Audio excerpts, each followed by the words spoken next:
Right, quick question. What do you do when you make a mistake in IELTS practice? Do you cringe, cross it out, and pretend it never happened? Do you tell yourself you're rubbish at English and spiral into self-doubt? Most students hide the mistake, bury it, and move on as fast as possible. And that's why it's killing your score. Every mistake you ignore is like a boss fight you're refusing to learn. You know how in video games, when you die to a boss, you don't just give up? You study the attack pattern, you figure out the tells, you go back in, but smarter.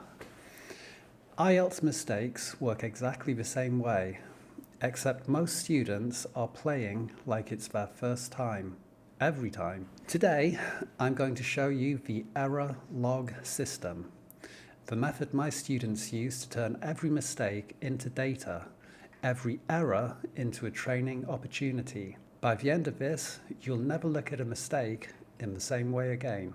Let's start with the uncomfortable truth. Most IELTS students are ashamed of their mistakes. You write, he go to school, instead of he goes to school, and suddenly you're convinced you're a fraud who's wasted 3 years learning English. You miss a true, false, not given question, and you think, I'll never get band 7, I'm just not smart enough. What's happening here? Well, your brain is treating mistakes as evidence of failure instead of transformation about the gap. And that emotional response, it's blocking you from learning. Think about it. When a scientist runs an experiment and it fails, do they throw the data away? No, they study it. They ask, what didn't work? Why didn't it work? What does this tell me about the system? The failed experiment is more valuable than the successful one because it shows you where the edge of your understanding is. And what's extraordinary is that your mistakes in IELTS are doing exactly the same thing. They're showing you precisely where the examiner sees a gap. That's not failure, that's a map. But instead of reading the map, most students just burn it. Right, let's fix it. Mistakes are data. Errors are like boss fights. I want you to imagine IELTS like a video game. You've got 4 sections. You've got speaking, writing, reading, listening. Each one has mini bosses. Grammar mini boss, cohesion mini boss, word stress mini boss. Every time you make a mistake, you've just found a boss. The boss has revealed itself. Most students panic. They think, oh no, I died. I'm terrible at this game. But what good players do, they take notes, they study the attack pattern, they try to figure out what killed them, and they prepare for next time. So when you write one of the student instead of one of the students, that's not a failure, that's data. You've just discovered that your brain doesn't automatically add S to nouns after one of. Brilliant. Now you know where the leak is. Now you can patch it. When you get a listening question wrong because you heard next Tuesday, but the answer was next month, that's not bad luck. That's a distract pattern. You've just identified a specific trap that you fall for. And IELTS sets quite a lot of these traps, and this is what we have to look out for. But once you've seen this trap, in a way, it's great because now you know what to look for and what to train for. In the game, Dark Souls, okay, stay with me here, when you fight a boss, you die a lot. But every death teaches you something. The boss telegraphs an attack. You learn the timing, you dodge, eventually you win. IELTS is the same. The mistakes are the telegraphs. The errors are showing you the move that you need to learn. But you can only learn if you're paying attention to what killed you. And the beautiful thing, the really quite beautiful thing, is that once you stop being afraid of mistakes, once you start treating them as information, they stop feeling like failures, they start feeling like progress, because every logged error is one step closer to mastery. Right, quick pause. If this is making sense and you're starting to see your mistakes differently, here's the best thing to do. There's a little button and it says subscribe. Go and click it. I post quite a lot of content like this, actually a lot of content like this, and there's a lot more to come. Don't miss out. Okay, back to it. So here's how the error log system works. When you make a mistake, any mistake, you log it. Not just cross it out, not just fix it and move on. Log it, write it down. And that's the 4 steps of this strategy. So, step 1, capture the mistake. Write down exactly what you wrote or said. Don't paraphrase it, don't clean it up. The original error, word for word. For example, the technology have changed rapidly. That's a mistake, captured.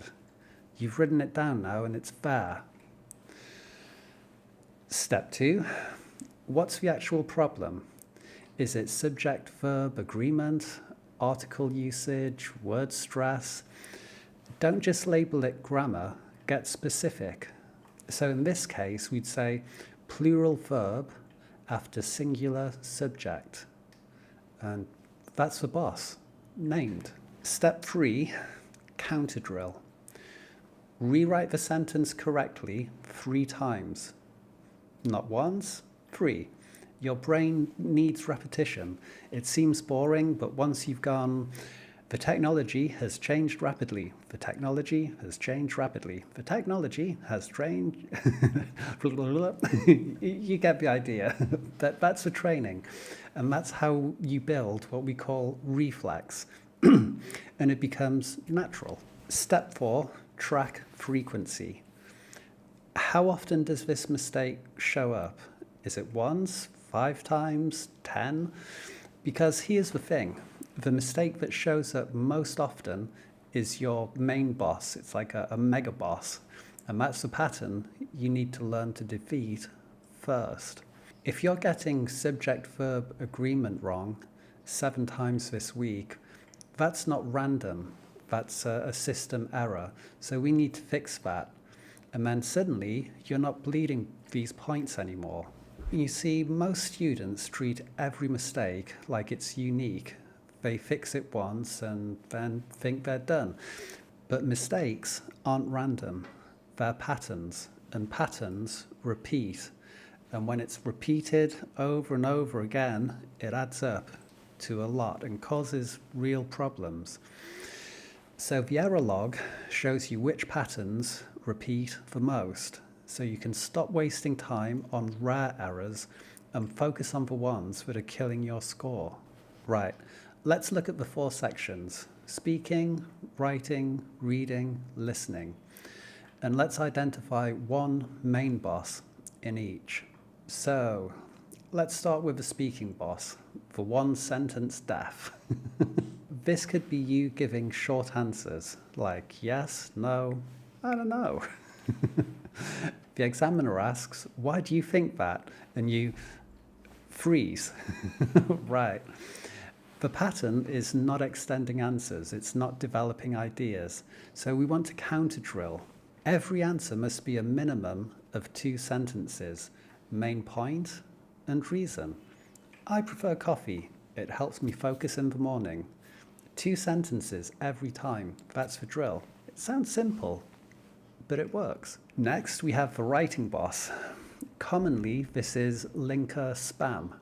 So you write moreover, furthermore, additionally, in addition to that, in every paragraph. The pattern is that we're overusing transition words because you think it sounds academic, and it does in a way, but it's just too much. The counter drill, use 1 linker per paragraph, and that's it. Let your ideas do the connecting, not the words. Next is the reading boss and the topic match trap. You see the word climate in the question and climate in the passage, so you assume it's true. But the passage says something completely different about climate. And the pattern is that we're matching topics and not meaning. So to counter drill, Before answering true, false, or not given, just ask, does the passage say this exact thing or just mention this topic? And last we have the listening boss, the change trap. The speaker says, we'll meet on Tuesday. Actually, let's make it Thursday. The question asks, when do you meet?